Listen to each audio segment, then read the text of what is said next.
يا أيها الناس اتقوا ربكم الذي خلقكم من نفس واحدة وخلق منها زوجها وبث منهما رجالا كثيرا ونساء واتقوا الله الذي تساءلون به والأرحام إن الله كان عليكم رقيبا. وقال سبحانه يا أيها الذين آمنوا اتقوا الله وقولوا قولا سديدا يصلح لكم أعمالكم ويغفر لكم ذنوبكم ومن يطع الله ورسوله فقد فاز فوزا عظيما. أما بعد فإن أصدق الحديث كتاب الله وخير الهدي هدي محمد صلى الله عليه وسلم وشر الأمور محدثاتها فإن كل محدثة بدعة وكل بدعة ضلالة وكل ضلالة في النار. Adik-adik sekalian yang dimuliakan Allah, alhamdulillah kita masih bersyukur kepada Allah Subhanahu wa taala. Yang membuat kita bersyukur kepada Allah Subhanahu wa taala karena sesungguhnya Allah Subhanahu wa taala masih menghendaki kepada kita untuk kebaikan. Dulu di majelis ilmu tidaklah hal yang mudah. Dulu di majelis ilmu tidak semua orang mau. Tapi Allah Subhanahu wa taala menghendaki kebaikan untuk kita, maka kita dulu di majelis-majelis ilmu. Tidakkah kita memperhatikan seumur-umur kita banyak anak-anak yang seumur kita mereka menghabisi waktu dan umur mereka. Mereka duduk mungkin di pinggir jalan, duduk di tempat-tempat yang mereka senang, itu minum kopi sampai tengah malam ataupun main HP. Tapi Allah Subhanahu wa taala memilih kita. Allah menghendaki kepada kita sekalian duduk di majelis-majelis ilmu sebagaimana para sahabat-sahabat Rasulullah, sebagaimana para anak-anak para sahabat-sahabat Rasulullah sallallahu alaihi wasallam yang mereka senantiasa duduk di majelis-majelis ilmu dan duduk seperti ini. Semua orang yang baik pasti cinta kepada kita. Orang-orang tua kita yang senantiasa mereka cinta kepada ilmu pun akan mencintai anak-anak yang duduk seperti ini. Yang mereka tidak menghabisi waktu dengan hal yang tidak bermanfaat untuk mereka, membuat mereka bahagia, tidak justru. Tapi di sinilah tempat kemuliaan, di sinilah tempat ketenangan, di sinilah tempat kita bisa mendapatkan ilmu yang begitu luar biasa. Yang tentu saja tidak ada satupun yang bisa mengalahkan, pelajaran manapun tidak akan bisa mengalahkan kecuali Al-Quran dan Sunnah berada pada posisi-posisi yang paling tinggi. Bagaimana mungkin mereka tidak mulia orang-orang yang mempelajari Al-Quran dan Sunnah? Oleh karena itu kita sangat bersyukur kepada Allah Subhanahu wa taala karena Allah menghendaki kita untuk duduk di majelis seumur kita seperti ini. Salawat dan salam kita curahkan kepada Nabi kita Muhammad sallallahu alaihi wasallam. Perjuangan beliau, pengorbanan beliau yang senantiasa memperjuangkan penuh dan keikhlasan, yang betul-betul mengikuti perintah Allah Jalla wa'ala, yang betul-betul mengikuti wahyu yang Allah Subhanahu wa taala wahyukan kepadanya, sehingga kita tidak pernah memikirkan Islam akan masuk Islam atau tidak. Kita tidak pernah berpikir bahwa akan masuk dapat Islam ini atau tidak. Tapi ternyata Allah Subhanahu wa taala menakdirkan kita, memilih kita untuk masuk dalam agama yang mulia tersebut. Kemuliaan berada pada Islam. Kemuliaan itu berada pada Islam. Keselamatan juga berada pada Islam. Kebaikan itu berada pada Islam. Kalau seandainya kita pernah memikirkan bahwasanya orang-orang yang di luar dari Islam, amalan mereka tidak diterima dan agama mereka tidak diterima dan mereka akan rugi pada hari kiamat kelak, tentu saja kita akan mengatakan alhamdulillah, bahagianya kita. Apalagi pada kita ketika dicabutkan nyawa oleh Allah Jalla wa'ala, dekat-dekat kematian kita, tentu saja kita sangat bersyukur kepada Allah Subhanahu wa Ta'ala dengan datangnya Islam ini. Datangnya Islam, Anda bisa mengenal Rabb, mengenal Allah Subhanahu wa Ta'ala yang menciptakan langit dan seisinya, bumi dan seisinya. Dan kita dianjurkan Tuhan yang menyembah satu Tuhan, itu Allah Jalla wa'ala. Begitu pula datangnya Islam ini, kita disuruh untuk mengikuti satu manusia segala ibadah yang kita melakukan. Ibadah apapun yang kita lakukan, bila tanpa datang dari Nabi Sallallahu Alaihi Wasallam, tidak ada contoh dari Nabi Sallallahu Alaihi Wasallam, maka ibadah kita tidak akan diterima di sisi Allah Subhanahu Wa Taala. Berarti menjadi mutlak, wajib mutlak mengikuti Rasulullah dalam segala ibadah yang kita lakukan. Mau dan tidak mau, terpaksa atau tidak, kita disuruh untuk mengikuti Nabi kita Muhammad Sallallahu Alaihi Wasallam. Ada sekali yang dimuliakan Allah Subhanahu Wa Taala. Pada malam hari ini pernah kita menyampaikan tentang birrul walidain dan uququl walidain. Dan kemudian dalam khutbah Jumat yang saya sampaikan adalah yaitu pemuda-pemuda yang hebat, yang umur belasan tahun, mereka hebat, mereka dibanggakan dan mereka ditulis sejarah mereka menjadi manusia-manusia yang terbaik yang dipilih oleh Allah Jalla wa'ala. Berada pada umur 11 tahun, berada pada umur 15 tahun, berada pada umur 18 tahun menjadi panglima perang.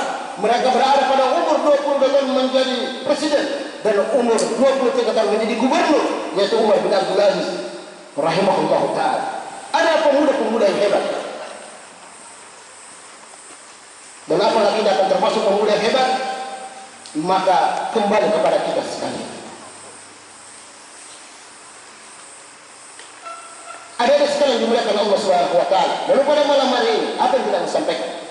Pada malam hari ini adalah kita akan menceritakan kisah-kisah para ulama ahli sunnah yang senantiasa pernah belajar seperti kalian, yang duduk seperti ini. Mereka berhasil duduk karena duduk di pengajian.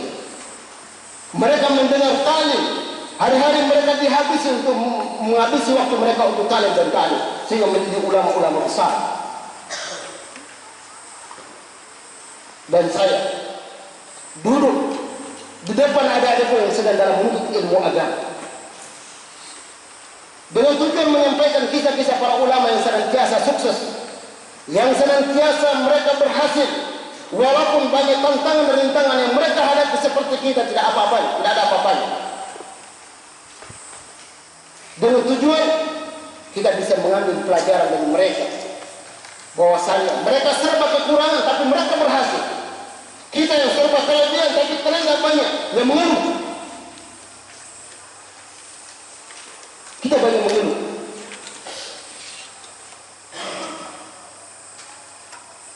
Padahal kelebihan yang Allah berikan sangat banyak untuk kita. Para ulama-ulama terdahulu begitu banyak serba kekurangan yang mereka miliki, tapi mereka berhasil menjadi ulama-ulama yang besar. Oleh karena itu, ketika kita hanya cerita saja, ketika kita hanya cerita kisah-kisah mereka, seperti adalah khayalan, adalah dongeng yang cerita tidak benar, karena seolah itu tidak masuk di akal. Tapi ketika melihat dari sejarah-sejarah mereka di buku-buku mereka, buku-buku dari murid-murid mereka, ternyata manusia-manusia yang menakjubkan dan manusia-manusia yang hebat.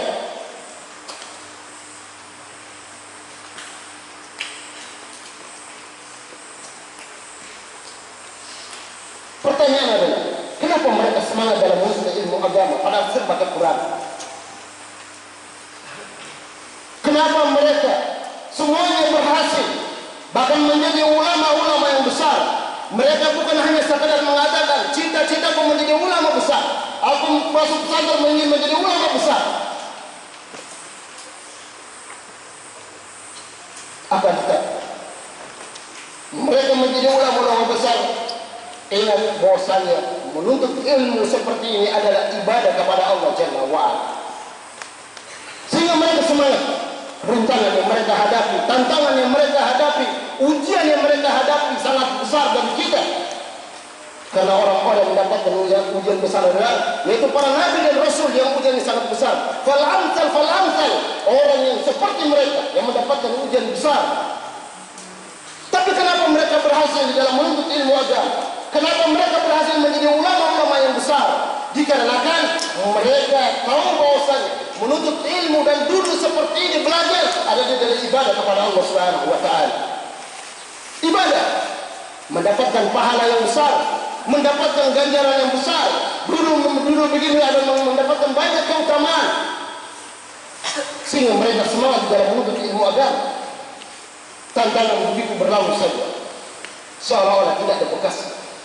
Kenapa? Cinta mereka sangat kuat terhadap ilmu dan mereka menganggap bahwa menuntut ilmu adalah ibadah kepada Allah Jalla wa'ala. Ibadah, kesungguhan dipakai. Sehingga para ulama, sebagian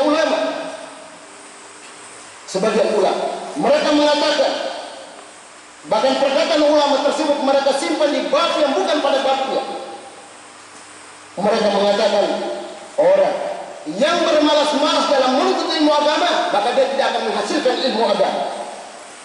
Atau sebaliknya, orang-orang yang bermalas-malasan tidak akan bisa menghasilkan ilmu adalah orang yang senantiasa bermalas-malasan di antara kita sekalian. Berarti membutuhkan kesungguhan dalam menuntut ilmu agama, memiliki pengorbanan yang tinggi dalam menuntut ilmu agama, sehingga kita bisa berhasil dalam belajar ilmu yang kita tuntut tersebut. Ada sekalian yang dimuliakan Allah Subhanahu wa taala. Mari kita melihat dari kisah-kisah perjalanan mereka di dalam menuntut ilmu agama. Seperti pengorbanan harta. Para ulama senantiasa mengorbankan hartanya di dalam menuntut ilmu agama. Sampai semangat seperti itu tidak ada yang menamun mereka, tapi semangat dengan harta yang mereka miliki, mereka korbankan bagaimana bisa menghasilkan ini. Yang pertama, Al-Imam Al-Malik Darul Hijrah. Yang kedua, Al-Imam Al-Bukhari rahimahullah ta'ala. Imam Malik, siapa yang kita kenal Imam Malik? Bukan hanya mengenal beliau satu daerah, bukan satu negara, akan tapi beliau terkenal dunia. Dan siapa lagi yang tidak kenal Imam Bukhari rahimahullah? Imam Bukhari adalah manusia yang terkenal. Kata-kata yang membaca hadis-hadis Rasulullah, maka beliau akan disebut namanya. Kita akan menyebutkan namanya lewat hadis tersebut, menunjukkan bagaimana terkenalnya dua orang ini dari kalangan ulama-ulama yang senantiasa memberikan contoh kepada kita sekalian. Ada sekali yang dimuliakan Allah Subhanahu wa taala. Berharap perhatikan yang baik dan kemudian memikirkan, berpikir dengan secara cermat agar bisa mengambil kisah ini menjadi teladan, mendorong kita untuk semangat belajar. Yang malas-malas akan dibangkitkan untuk belajar.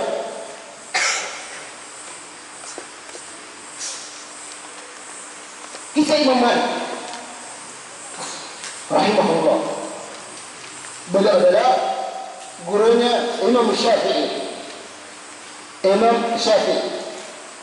Muhammad bin Idris Asy-Syafi'i, gurunya.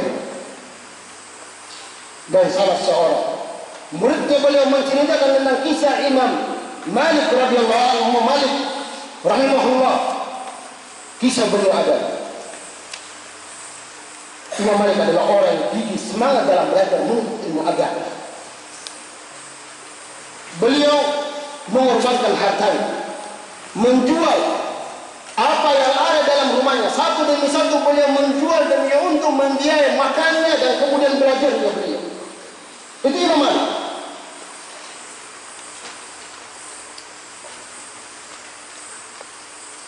Imam Malik, beliau rahimahullah, beliau mengambil harta yang dalam rumahnya satu demi satu diambil lalu dijual dalam menuntut ilmu agama, membiayai dirinya di dalam menuntut ilmu agama. Itulah Imam Malik. Suatu saat kehabisan apa yang dalam rumahnya, tidak tahu apa yang mau dijual untuk dalam menuntut ilmu agama, membiayai makanya. Lalu setelah itu dia melihat atapnya Maka dia mengatakan masih ada yang bisa dijual, yaitu atapnya dijual. Mengambil salah satu atapnya lalu dia mengambil lalu menjual, setelah itu dia membiayai dirinya dalam menuntut ilmu agama. Ada sekali mulai dari kisah singkat tersebut, kita akan merasa malu terhadap Imam Malik. Apa yang membuat rasa kita malu? Alhamdulillah, tidak ada satupun yang kita korbankan, tidak ada harta yang kita keluarkan kecuali hanya sekedar menunggu dan menunggu datang kiriman. Anda tinggal disuruh untuk belajar, belajar dan belajar. Itu kata orang tua. Aku yang mencari uang, aku yang capek, dan aku yang lelah, dan aku akan kirimkan uang kepadamu. Belajarlah.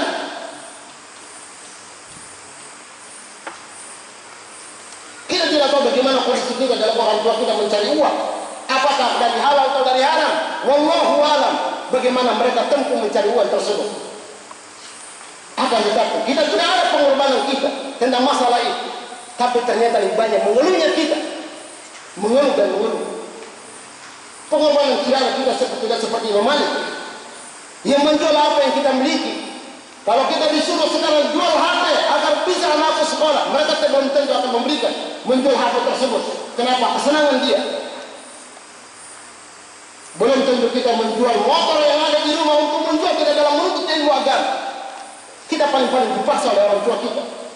Tidak punya kemauan kuat untuk menuntut ilmu agama. Kita disuruh dan disuruh. Dan bagaimana mungkin ada pengorbanan kita untuk itu? Sehingga kita lihat bagaimana Imam Malik berhasil menjadi ulama besar. Karena ada pengorbanan dia.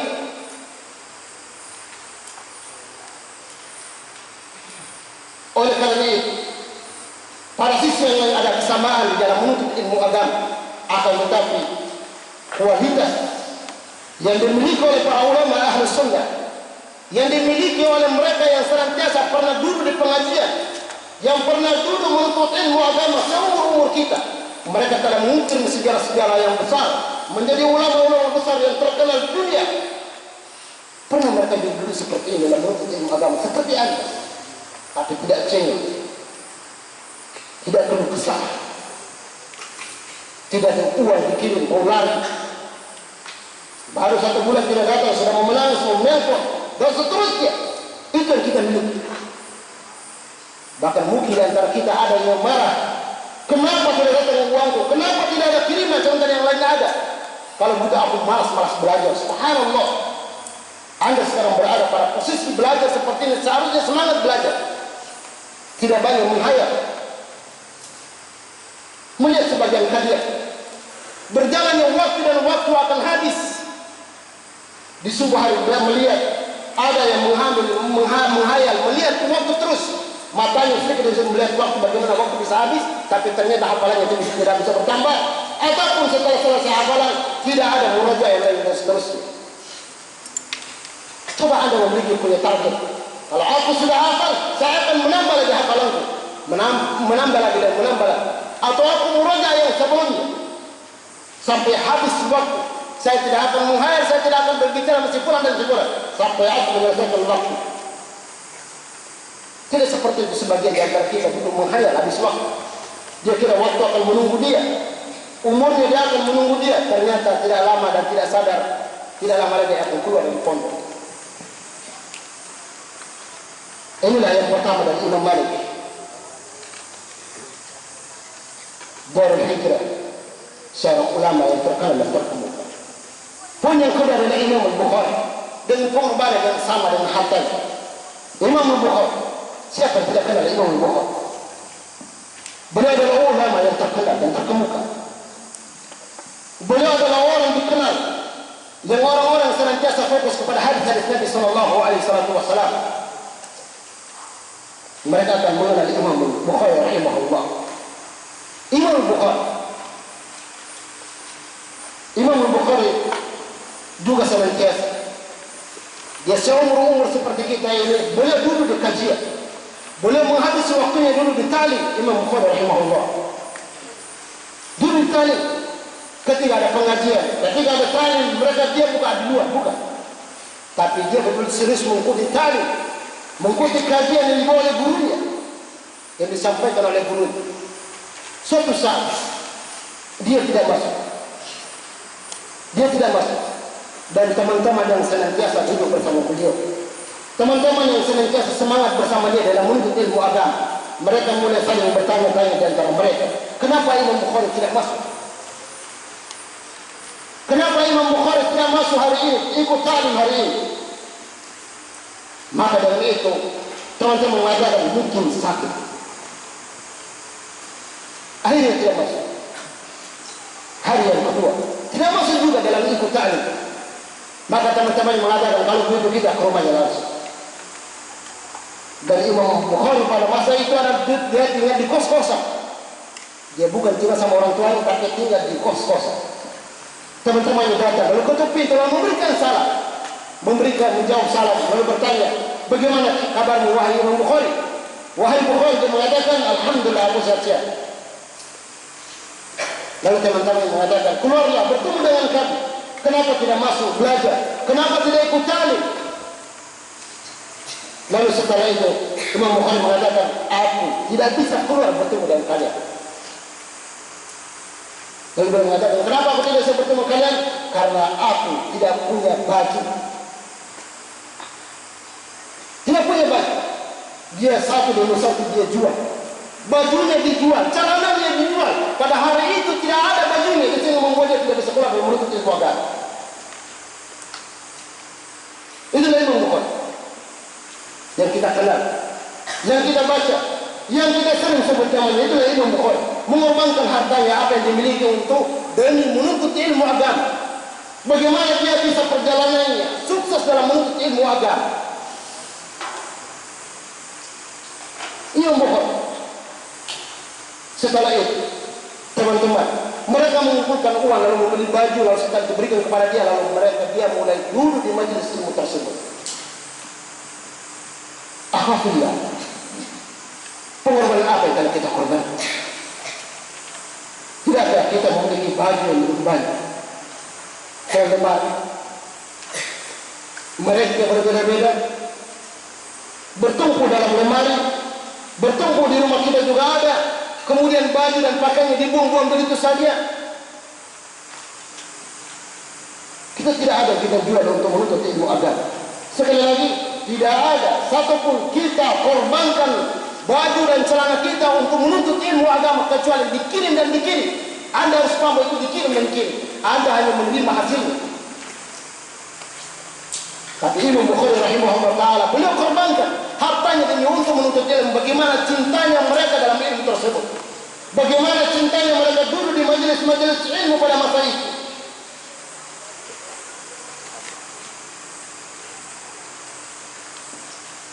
Seharusnya kita tidak bermain dalam menuntut ilmu agama. Seharusnya kita tidak berbasa-basi dalam menuntut ilmu agama. Mereka yang penuh kekurangan mampu melewati rintangan dan tantangan yang ada sehingga mereka menjadi ulama-ulama besar. Bagaimana kalau kita yang diberikan begitu luar biasa, pakaian begitu banyak kita diberikan, makanan-makanan kita diberikan begitu banyak, dikirim uang jajan, uang SPP-nya, uang bahkan barang-barang yang langsung dikirim, mie 2 dos dan seterusnya banyak dalam lemari. Tapi ternyata kita malas-malas dalam belajar. Semangat tidak ada, sebagian hilang dari kita sekalian. Menunjukkan lemahnya harapan kita dan tujuan kita dalam menuntut ilmu agama. Seharusnya seperti itu mereka yang semangat di dalam menuntut ilmu agama. Alhamdulillah. Ada sekali yang dimuliakan Allah Subhanahu wa ta'ala. Kemudian pengorbanan yang kedua, yaitu pengorbanan waktu yang mereka miliki. Pengorbanan waktu.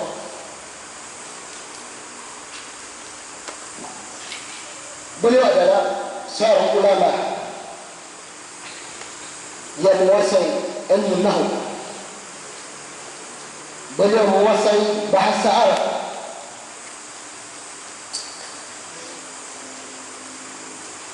Siapa dia? Yaitu Imam Sa'lab. Imam Sa'lab, gurunya bernama Ibrahim Al-Harbi. Gurunya bernama Ibrahim Al-Harbi. Berapa tahukah dia belajar? Berapa tahukah dia belajar? Yaitu Sarah belajar bersama Ibrahim al-Harbi tersebut. Sejarah mencatat bahwasanya beliau 50 tahun belajar bersama beliau. 50 tahun. Bahkan tertulis bahwasanya 50 tahun itu tidak pernah ghaib sekalipun. Bagaimana hebatnya beliau? Bagaimana tekunnya beliau dalam belajar? 50 tahun sekalipun tidak pernah ghaib di dalam hati tersebut. 50 tahun. Bagaimana kesabaran beliau dalam menuntut ilmu agama? Bagaimana cintanya beliau di dalam menuntut ilmu agama? Bagaimana beliau betul mencintai ibadah tersebut sehingga menjadi seorang ulama nahwu. 50 tahun. Kita baru berapa tahun? Ada baru 3 tahun, ada baru 4 tahun, ada yang sudah mau selesai tapi tidak semangat ada kajian. Hilang dari itu.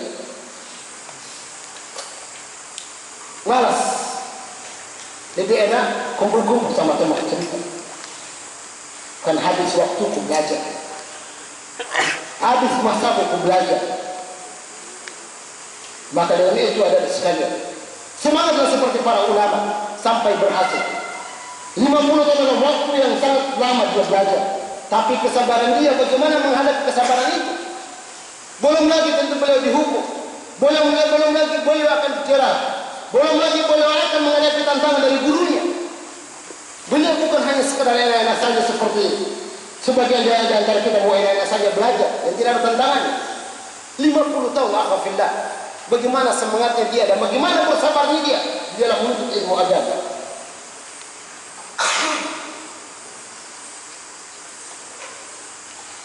Ini adalah mengorbankan waktu dia. Waktu dia di dalam belajar ilmu agama. Dan beliau tidak pernah bosan. Tidak pernah bosan. Pelajaran diulangi dan diulangi. Kita bosan cepat. Baru satu buku tamat mengulangi sudah banyak komentarnya. Apa? Kenapa ini lagi? Padahal sebagian mereka tidak kuasai. Awal sampai terakhir tidak bisa.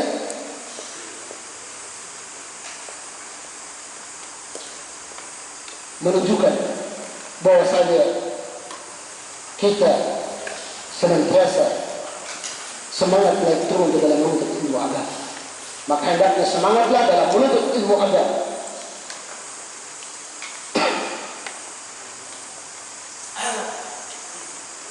Kemudian poin yang ketiga adalah poin keempat adalah yaitu dalam masih pengorbanan waktu yaitu Muhammad bin Yunus. Muhammad, salah seorang yang bernama Muhammad bin Yunus. Dia mengorbankan waktunya untuk belajar dan belajar. Muhammad bin Yunus, beliau belajar dari guru ke guru. Beliau belajar sama guru satu, menghabisi satu bidang itu, dia pindah ke guru lain lagi.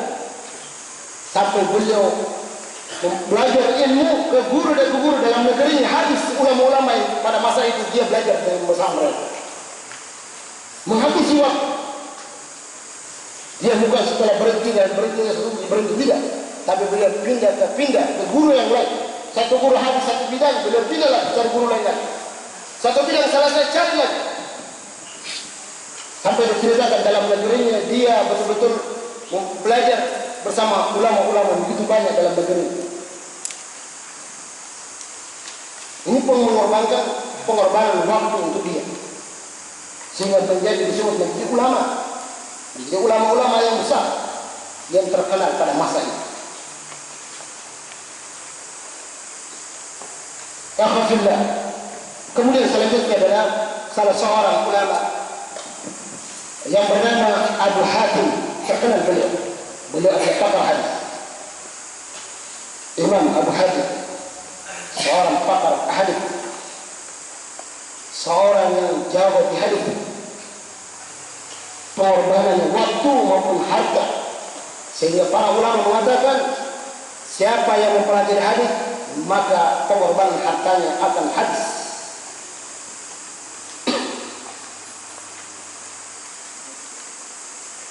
beliau senantiasa menghafal hadis,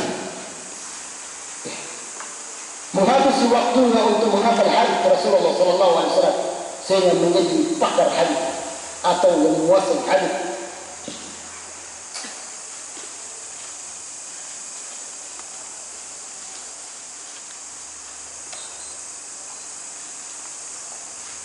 Maka dari itu Abu Hatim senantiasa beliau rela di dalam menuntut ilmu agama. Beliau menuntut ilmu agama. Para ulama-ulama yang di negerinya setelah itu beliau keluar dan menuntut ilmu di luar dari negeri.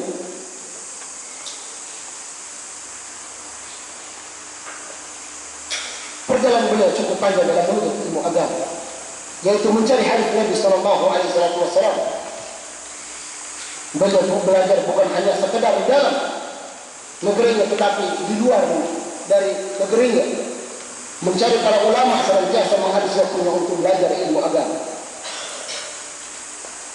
Maka beliau dikenal menjadi seorang yang pakar hadis pada zaman itu.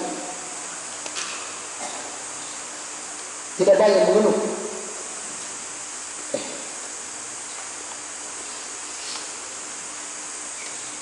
Ada sekali yang dimuliakan Allah Subhanahu wa taala. Bahkan ketika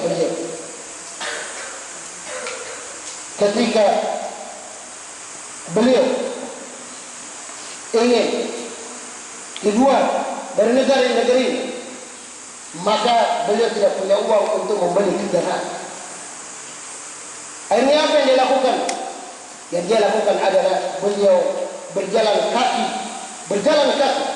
di dalam menuntut ilmu agama.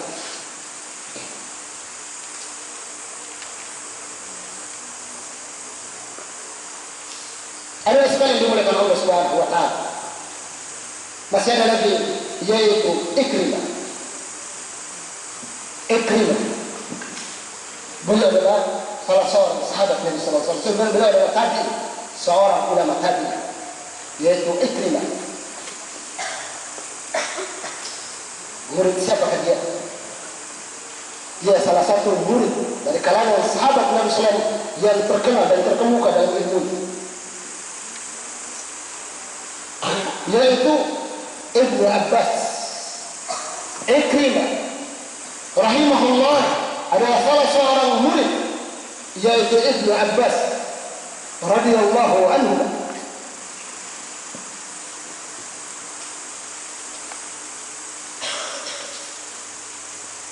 Beliau belajar bersama Ibnu Abbas. Maka di dalam kisah menceritakan bahwasanya Ikrimah ketika mau belajar bersama Ibnu Abbas, yaitu diikat kakinya agar dia tidak banyak goyangnya, agar dia tidak bisa keluar, betul-betul punya target untuk menghafal. Itu Ikrimah.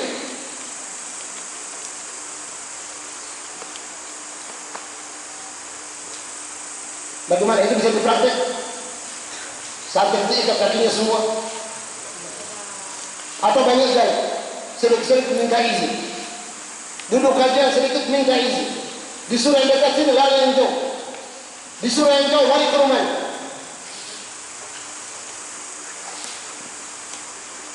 Alasan yang tidak berat, tapi selalu lari dari ilmu. Begitulah setan, memiliki banyak alasan, 1001 cara alasan untuk menghindari dari menuntut ilmu agama.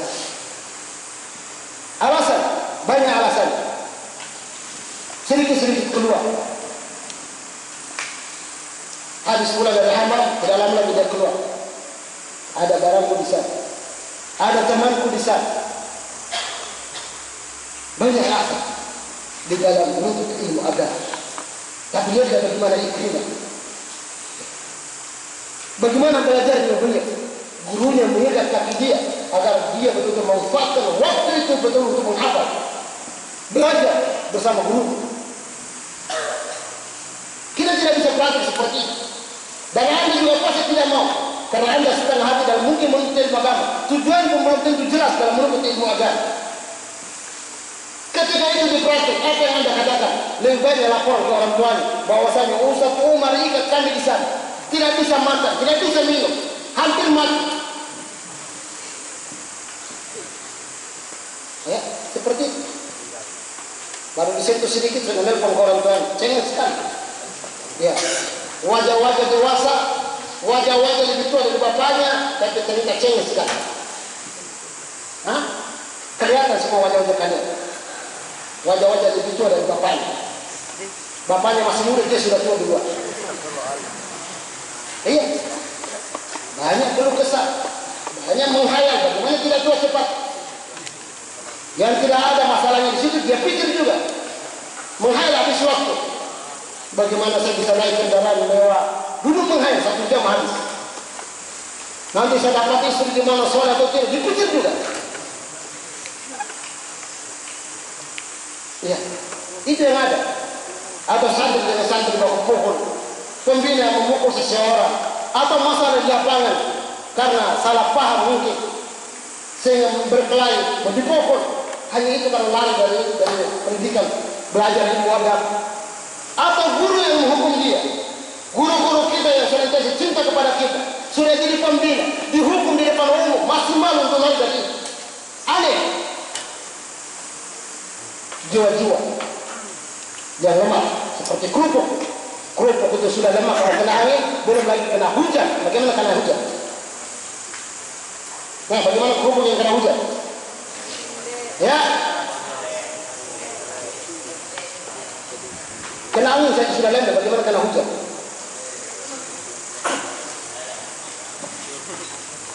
Oleh karena dari sekalian, hendaknya kita semangat dalam belajar menuntut ilmu agama. Ada teman-teman yang senantiasa ingin merusak suasana belajar kita. Hendaknya menghindari orang-orang seperti ini. Yang suka bermain, jangankan belajar, duduk. Jangankan belajar, sholat sampai kadang-kadang masih bicara. Sudah qomat masih bicara. Imam sudah ada, masih bicara. Manusia-manusia seperti ini harus dihindari di dalam menuntut ilmu agama.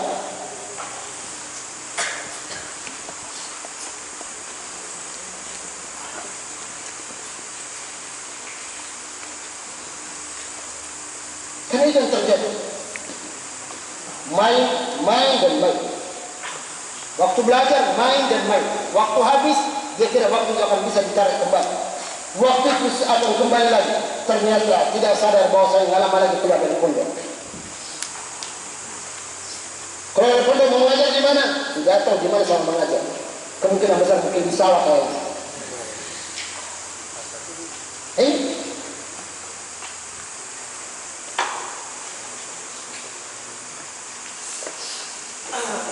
Maka dari itu kita paparkan generasi terbaik di dalam menuntut ilmu agama ini.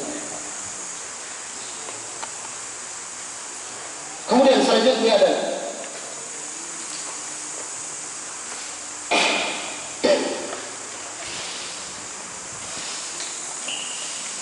Imam Ibn Tahir Al-Maqdisi. Imam Ibn Tahir Al-Maqdisi. Beliau hampir sama dengan Abu Hatim. Beliau hampir sama sejarahnya dengan Abu Hatim. Abu Hatim rahimahullah ta'ala ketika menuntut ilmu, beliau ingin keluar dari daerahnya, keluar dari negaranya, menuju ke negara yang lain dalam menuntut ilmu agama. Tapi serba terbatas yang dia miliki. Tidak memiliki uang, tidak memiliki uang untuk jajan dan selanjutnya. Maka apa yang terjadi?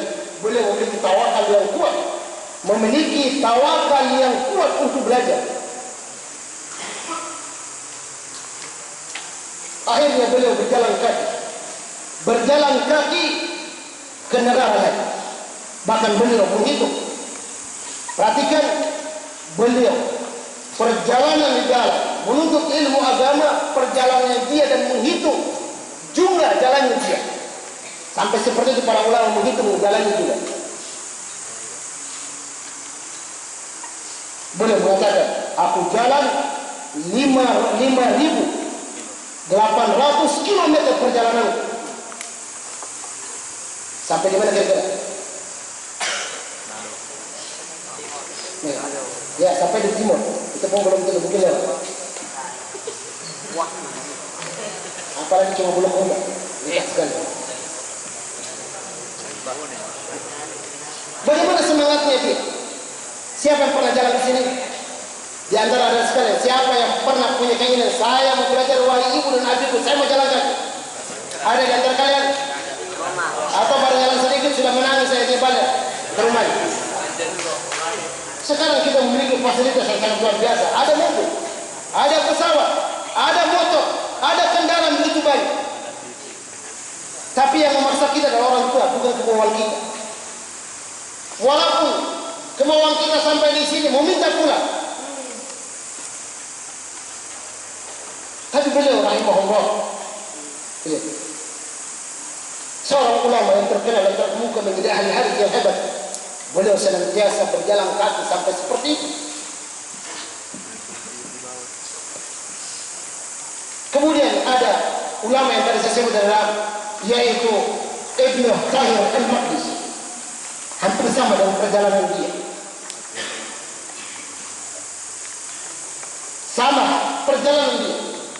Akan tetapi yaitu Ibnu Tahir al-Maqdisi, dia tidak memiliki sandal. Perjalanan dia seperti tidak memiliki sandal.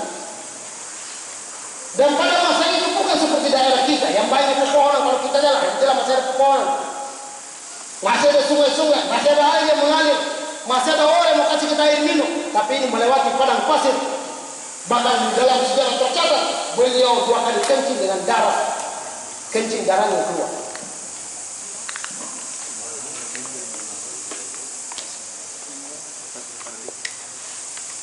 Lihatlah bagaimana cintanya mereka terhadap ini. Iya, mereka merasa sakit. Kita bertanya, mereka sakit tidak? Iya, sakit. Tersiksa? Iya. Tantangan? Iya. Semua itu tantangan. Tapi mereka lewati itu karena cinta kepada Allah, cinta kepada ini, cinta kepada ibadah yang mulia ini. Sama seperti orang yang cita-cita besar untuk naik ke gunung misalnya. Anda melewati naik gunung, punya cita-cita ingin sampai di atas, karena ada kecintaan.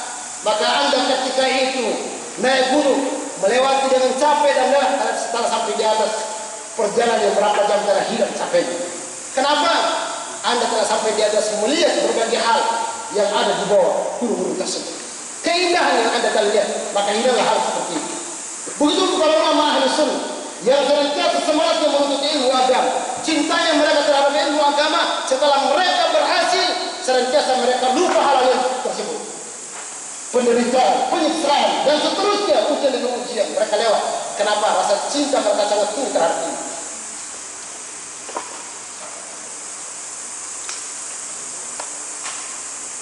Ada sekali. Inilah kisah para ulama ahli sunnah. Dan sangat banyak para ulama ahli sunnah. Bahkan ada di antara mereka yang 1 bulan perjalanan untuk mencari satu hadis. Siapa dia? Jabir bin Abdullah. Jabir bin Abdullah salah seorang sahabat Nabi sallallahu alaihi wasallam. Beliau ini bertemu dengan Abdullah bin Unais. 1 bulan perjalanan. Kalau balik lagi berarti 2 bulan. PP 2 bulan. Pergi dan kembali adalah 2 bulan perjalanan hanya untuk mendengar satu hadis dari Nabi sallallahu alaihi wasallam.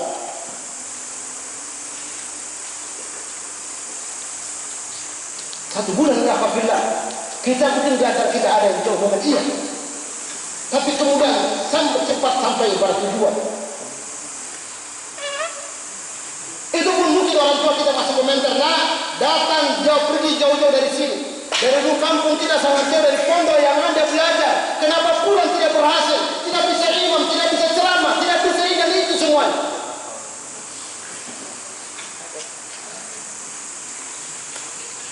Kenapa orang tua bisa komentar seperti itu? Pengorbanannya besar, pengeluarannya besar, mencari nafkahnya penuh dengan tantangan.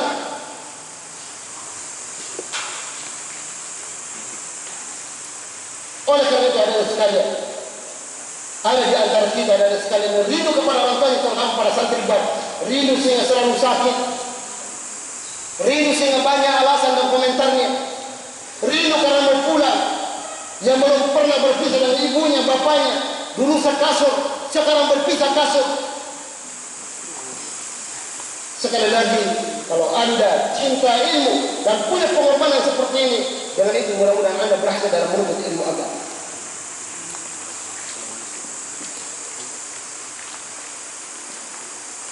Ada sekali dimuliakan Allah Subhanahu wa taala. Ya, jangan pijit-pijit sebentar, pijit-pijit di siapa namanya? Ada ya, dia sama santri lama, santri baru dan santri lama, pijit-pijitan. Iya.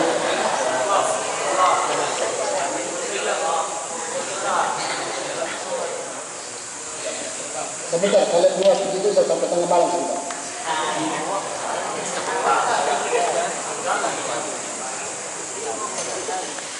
Ada sekali. Ini bukan mengangkat kisah ini bukan sekedar membuat kita agar berlalu begitu saja. Tapi saya menyampaikan kisah-kisah ini agar memberikan motivasi dan semangat kita dalam menuntut ilmu agama. Tidak ada waktu kecuali kita belajar. Tidak ada waktu kecuali kita cinta talim seperti ini. Ilmu yang begitu banyak yang disampaikan para asatidz. Sudah berapa banyak yang Anda kumpulkan? Masih ada atau banyak alasan keluar dan selanjutnya. Perhatikan menjadi kisah yang terakhir, yaitu Imam Nawawi rahimahullah ta'ala. Imam Nawawi yang kita ceritakan, yang sering kalian dengar dari buku-buku beliau. Salah satu buku yang kalian dengar adalah Kitabur Riyadhus Shalihin, karangan Imam Nawawi. Ulama yang berkah umurnya pendek tapi sungguh banyak beliau mengeluarkan buku-buku, tulisan-tulisan buku beliau banyak. Salah satunya adalah yaitu kita Riyadhus Shalihin, kita memanfaatkan hari demi hari kita belajar itu, yaitu Imam Nawawi. Ada apa dengan Imam Nawawi? Imam Nawawi rahimahullah ta'ala ketika masih anak-anak seperti kalian, bukan yang sudah dewasa dan sudah seperti anak-anak yang ada di depan. Anak-anak seperti ini adalah waktunya bermain. Anak-anak kecil waktunya mereka bermain dan bermain. Ketika teman-temannya ajak dia bermain, ternyata dia menangis, tidak mau bermain tapi dia mau belajar. Kalau kita sebaliknya, bukan menangis. Ayo hari ini libur dan olahraga semua, lompat semua. Umum kembali hari ini belajar dan tidak olahraga, lemas semua. Bukan sedih, gembira. 1 bulan saya tidak belajar seperti pondok-pondok lain, bebas, tidak usah belajar.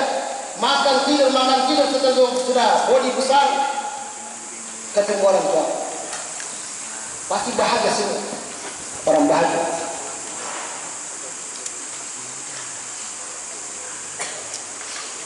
Tapi Imam Nawawi rahimahullah ta'ala, masa-masa kecil seperti kalian, seperti ada sekalian yang dulu seperti kalian, dia telah berhasil menjadi ulama yang besar.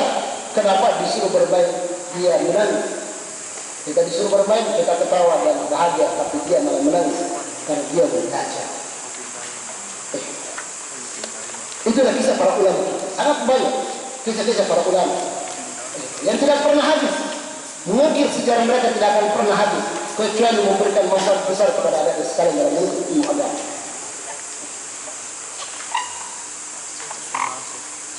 Oleh karena itu anak sekalian, hendaknya sengaja mengangkat kisah-kisah para ulama ahli sunnah, ulama-ulama yang senantiasa terkenal, ulama-ulama yang senantiasa luar biasa dikenal.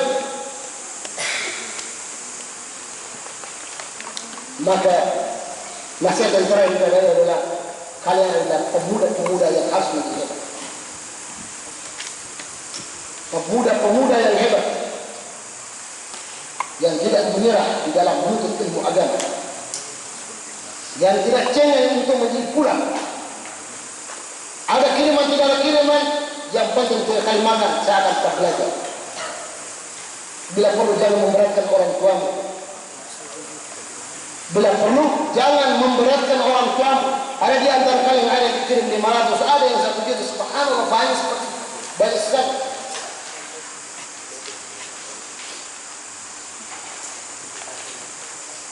Tapi ternyata kita kalah. 1 juta, 2 juta, 500 yang dikirim, ternyata kita kalah pada orang-orang yang terdahulu yang senantiasa pengorbanan harta, waktu, dan fisik mereka untuk menuntut ilmu agama. Kita kalah. Kualitas mereka sangat tinggi.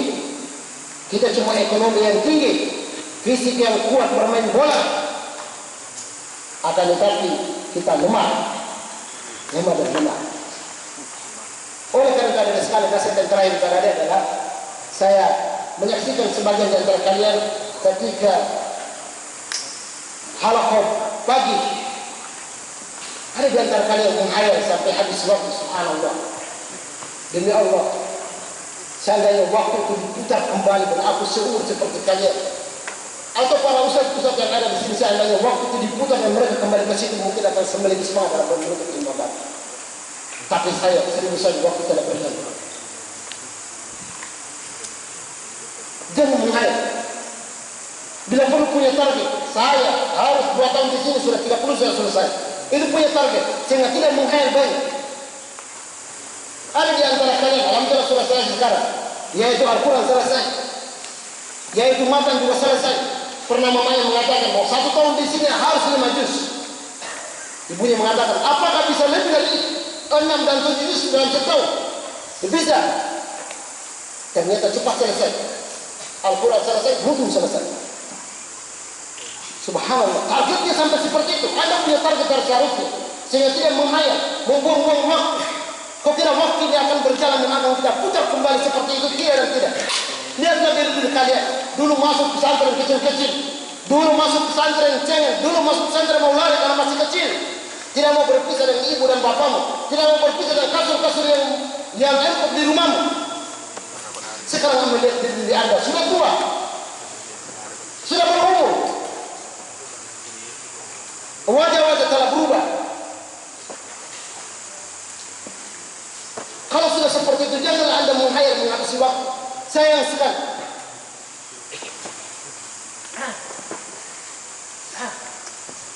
Pernah ada di antara kalian orang tua mengatakan, kenapa Ustaz selalu mengatakan nikah dan nikah dan nikah dalam kelas?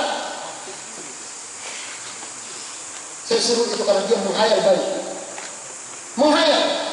Anda mungkin menghayal mobil, menghayal perempuan, menghayal ini dan itu. Tidak ada hasil. Rugi ilmu tidak dapat, itu juga tidak dapat. Rugi 2 kali berarti. Apa yang Anda menuntut ilmu menghabisi waktu menghayal hal yang seperti itu, yang tidak ada manfaatnya? Seharusnya tidak seperti itu. Anda pikir tujuan saya masuk pesantren belajar sebagaimana kalian diwawancara pada hari ini. Mau apa? Mau jadi ulama? Mau apa? Mau jadi kiai? Mau apa? Mau menghafal 30 juz? 30 juz ini dulu menghayal banyak. Mau jadi ulama tidur-tidur? Mau jadi ulama tidak mau capek dalam belajar? Itu kasih cita-cita. Berpikirlah. Sesungguhnya tujuan kamu jelas. Tulis di lemari bersama-sama. Tujuan saya masuk pesantren bukan menghabisi berdongeng sama cipulan. Cerita mulai dari nenek ketemu nenek. Itu tidak akan pernah habis. Nanti nenekmu dia ketemu nenekmu di surga atau neraka, wallahu a'lam. Cerita terus tentang masalah ini.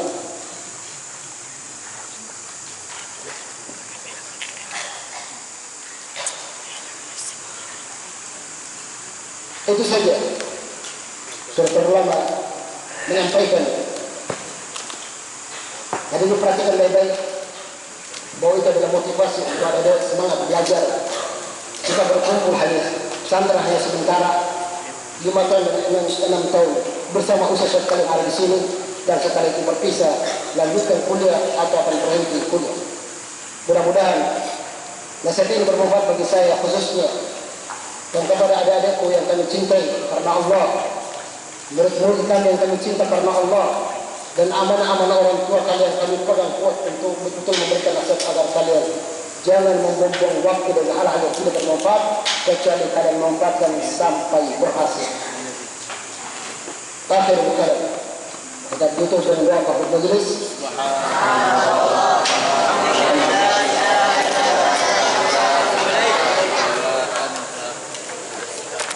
Assalamualaikum.